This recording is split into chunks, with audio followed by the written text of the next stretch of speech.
जिंदाबाद, मोदी जी जिंदाबाद, मोदी जी जिंदाबाद, मोदी जी जिंदाबाद।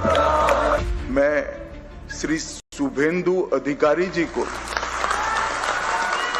पश्चिम बंगाल विधानमंडल दल के नेता के रूप में निर्वाचित घोषित करता हूं।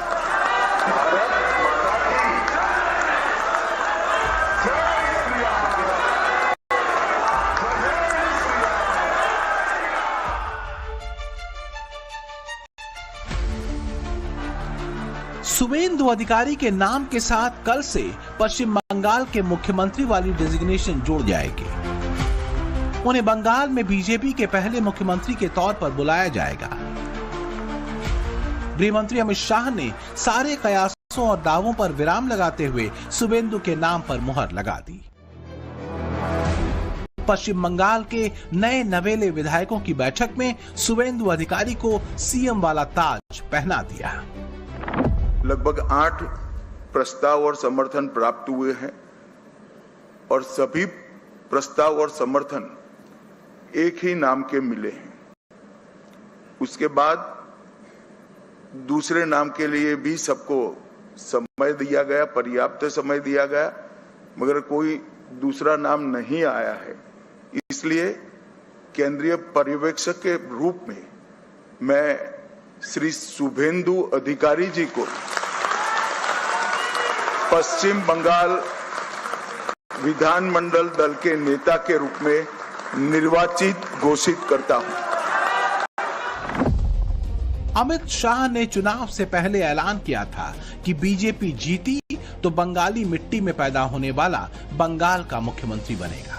और फिर 4 मई को बीजेपी ने 207 सीटों के साथ पश्चिम बंगाल में पहली बार बम्पर जीत हासिल की तो लगभग ये तय हो गया कि शुभेंदु ही बंगाल के नए बॉस होंगे। केवल रस्म अदायगी करनी बाकी थी, जिससे शुक्रवार को बीजेपी विधायक दल की बैठक में पूरा किया गया।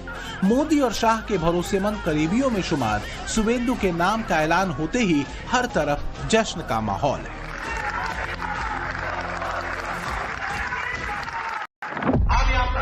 কথা দিতে পারি আগামী মন্ত্রিমণ্ডল, আগামী বিধায়ক দল, সর্বোপরি ভারতীয় জনতা পার্টির সংগঠন, বিচারধারার সঙ্গে যুক্ত লোকজন এবং অসংখ্য পশ্চিম বাংলার সাংস্কৃতিক চেতনার রাষ্ট্রবাদী নাগরিককে নিয়ে আমরা সংকল্পপত্র প্রত্যেকটা সময়বদ্ধ সময়ের মধ্যে পূরণ করব। ममता बनर्जी को 2 बार विधानसभा चुनाव में हराने वाले शुभेंदु अधिकारी पश्चिम बंगाल की राजनीति में कल से नया चैप्टर लिखेंगे, जिसका गवाह बनेगा कोलकाता का ब्रिगेड परेड ग्राउंड।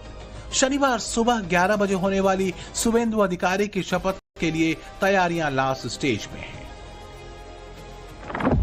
सूत्रों के मुताबिक शपथ ग्रहण में 50,000 लोगों के पहुंचने का अनुमान है, जिसमें से करीब 10,000 की तादाद में वीवीआईपी मेहमान होंगे।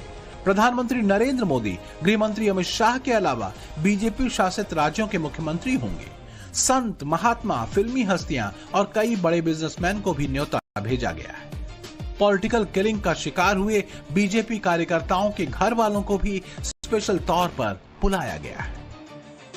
शपथ ग्रहण को भव्य और विहंगम बनाने के साथ साथ बंगाली टच भी दिया जा रहा है। छाऊ नृत्य, बाउल संगीत और सिंदूर खेला जैसे पारंपरिक कार्यक्रम रखे गए हैं। झालमुड़ी, रसगुल्ला और संदेश जैसे व्यंजनों से मीठा संदेश दिया जाएगा।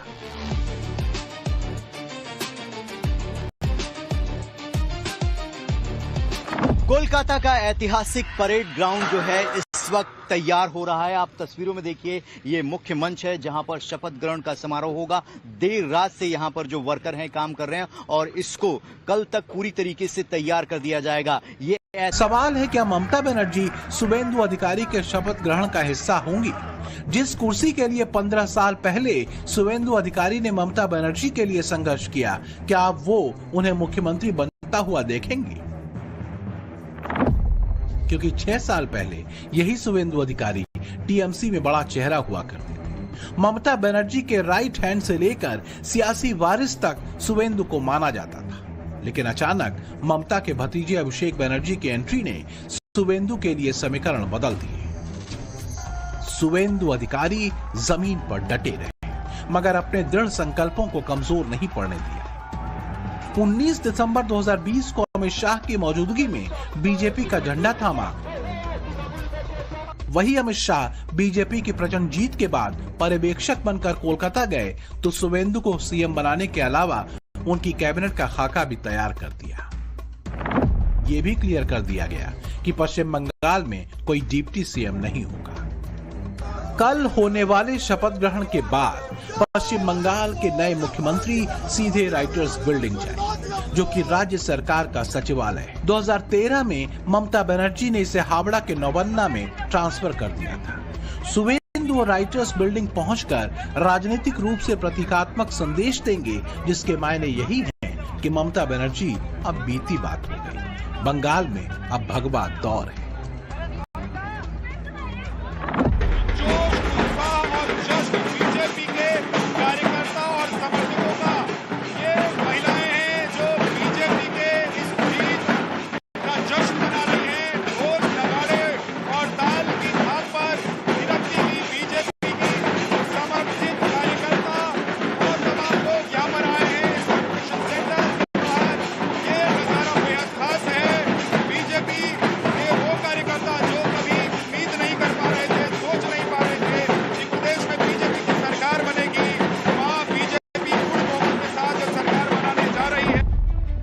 पश्चिम बंगाल में कमल का खिलना बहुत बड़ा राजनीतिक उलटफेर है।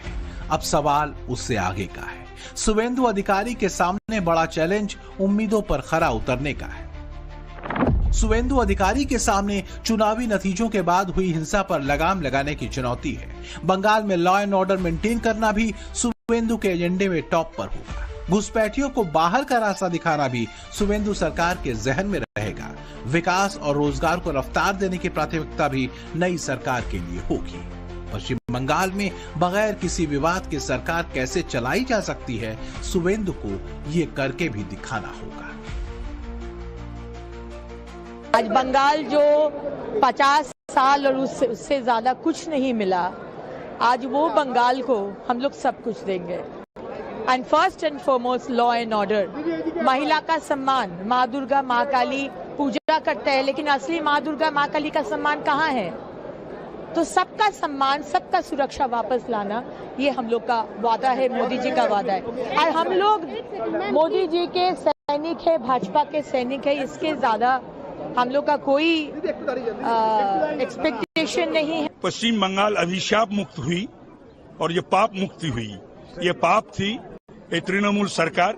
मानिकतला भी पाप मुक्त हुई और अभी मानिकतला और पूरा पश्चिम बंगाल ये जो तोलाबाज सिंडिकेट राज और गुंडागर्दी ये सब खत्म हो गया।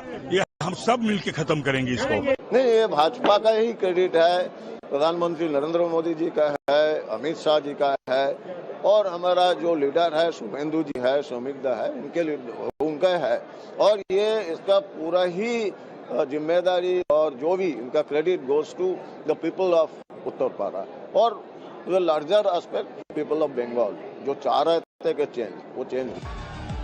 जिस बंगाल में कभी सनातन की आवाज को दबाया गया, वहां आज भगवा रंग छाया है। जय श्री राम के नारे की गूंज सुनाई दे रही है। सड़क पर दिख रहे हर हाथ में कमोवेश बीजेपी का झंडा नजर आ रहा है। हालांकि इस तस्वीर को देखकर सवाल उठ रहा है कि रातों रात बंगाल इतना बदल कैसे गया। जहां बीजेपी को चुनाव लड़ाने के लिए कैंडिडेट बहुत कम मिल रहे थे, वहां अचानक कैडर की बाढ़ कैसे आ गई? क्या लेफ्ट के कार्यकर्ता अचानक भगवा झंडा उठा रहे हैं? क्या टीएमसी का कैडर ममता के जाते ही बीजेपी में मिल रहा है? टाइम्स नाउ नवभारत संवाददाता अभिषेक राज इन्हीं सवालों के साथ कोलकाता के ईएम बाईपास क्लब पहुंचे। क्या रियलिटी सामने आई, उसे आप खुद समझिए। इसको भी कब्जा कर दिया गया था। ये माठ है छोटा सा बच्चों को खेलने के लिए, शादी विवाह के लिए, इसके ऊपर भी कब्जा हो गया था। और अब देखिए जिस तरीके से हालात बदले हैं, सरकार बदली है, उसके बाद लोग अब बाहर निकल रहे हैं। लेकिन जो तृणमूल कांग्रेस के लोग थे, जो अब बीजेपी में आना चाहते हैं, कैडर शिफ्ट करना चाहते हैं, उनकी मनाही है। उनको मना किया जा रहा है कि वो नहीं कर सकते, अपने घर पे झंडा नहीं लगा सकते। जो पहले से बीजेपी कर रहे हैं वही बीजेपी करेंगे। अलग अलग बिल्डिंग के ऊपर भी लोग बीजेपी का झंडा लगा, अभी लगाएगा। अभी सब बीजेपी हो गया है, पहले कोई बीजेपी नहीं था, अभी 2 दिन के लिए सब बीजेपी हो गया सब 12 बजे के बाद। लेकिन वो अलाउ नहीं होगा, इधर अलाउ नहीं होगा, अलाउ नहीं करेंगे। नहीं। लेकिन लोग आ रहे हैं क्या आपके पास पूछना? बोल रहे हैं घुसेगा। हम लोग नहीं बोलूंगा, आप लोग घुसो, किंतु क्लब का अगल बगल में नहीं रहेगा, कोनो झंडा नहीं चलेगा तुम लोग का। पहले क्या हाल था, अभी क्या बदला है? अच्छा है, अभी का माहौल ठीक है, ऐसा रहना चाहिए। अभी ठीक माहौल है, तो बता रहे हैं अभी ठीक माहौल है। अच्छा, आप लोग भी यहीं के रहने वाले हैं? हाँ, मैं यहीं के रहने वाला हूँ। तो क्या आप किस पार्टी से थे? मैं भी बीजेपी सर। अभी क्या तृणमूल वाले आ रहे हैं कि ज्वाइन करा? तो आ रहा है, झंडा और लगा रहा था, झंडा और लगा रहा था सब। हम लोग तो नहीं घुसने देंगे वो लोग। 2 दिन के लिए बीजेपी करेगा, वो तो नहीं होगा ना। पश्चिम बंगाल में 6,37,53,070 वोट पड़े, जिनमें से बीजेपी को 2,92,24,804 वोट मिले, यानी करीब 46%। फिर अचानक बहुतों की जुबान पर बीजेपी की जय जयकार कैसे? क्या वाकई टीएमसी या लेफ्ट के कार्यकर्ता पाला बदलना चाहते हैं? बीजेपी ने पश्चिम बंगाल चुनाव के लिहाज से सदस्यता अभियान चलाया था, मगर 1 करोड़ का टारगेट पूरा नहीं हो पाया था। अब शुवेंदु सरकार की शुरुआत होने वाली है, तो ऐसे लोगों की एंट्री पर ब्रेक लगाने का प्लान बनाया है। ये पहचान की जा रही है कि कौन बाहरी है और कौन बीजेपी का समर्थक है, क्योंकि चर्चा ये हो रही है कि बंगाल को रक्त रंजित करने वालों के बुरे दिन शुरू हो गए। सारे गुंडे कान खोलकर सुन ले, 5 तारीख के बाद किसी भी नागरिक को परेशान किया तो उल्टा लटका कर सीधा करने का काम। और भाइयों बहनों, 23 तारीख को डरना मत। और मैं ममता के गुंडों को भी कहना चाहता हूं, अगर अपनी खैर मनानी है तो 23 तारीख को पहाड़ वालों को हाथ मत लगाना, वरना 4 तारीख के बाद जेल की सलाखों के पीछे होंगे। एक कसक थी जो दूर हो गई, एक टीस थी जो पीछे छूट गई। बंगाल अब नया सवेरा देख रहा है। शनिवार को सूरज उगेगा तो रविन्द्रनाथ टैगोर की जयंती के मौके पर भद्रलोक में भगवा अध्याय लिखा जाएगा, जिसके मुख्य किरदार होंगे शुवेंदु अधिकारी। कोलकाता से विद्यानाथ झा, रविकांत राय और अभिषेक राज के साथ ब्यूरो रिपोर्ट, टाइम्स नाउ।